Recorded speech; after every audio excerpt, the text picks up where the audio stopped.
et j'assume d'être prudent, et j'assume de ne pas faire des grandes annonces. Ce que je sais, c'est ce qui s'est passé. Et s'agissant de l'ISF, on sait des choses.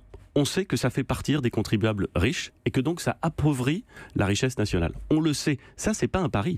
C'est un fait. C'est une vérité. Alors, j'essaie de la corriger. Donc, vous ne démentez pas la manchette du Monde de samedi, les plus riches, grands gagnants du budget Macron? Je la conteste évidemment, même si le Monde écrit évidemment ce qu'il souhaite, et pas mon problème d'une certaine façon. Mais je la conteste évidemment.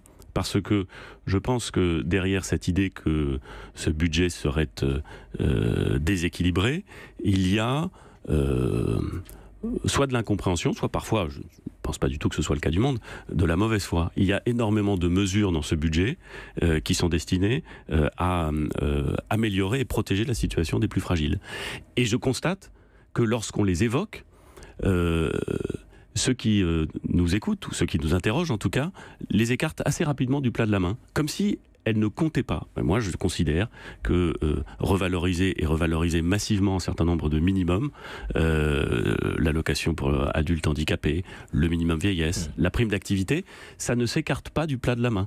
Faire en sorte qu'il y ait un transfert de pouvoir d'achat, une augmentation de pouvoir d'achat à compter du 1er janvier pour les actifs, et évidemment pour les plus modestes d'entre eux, je trouve que ça ne s'écarte pas du plat de la main.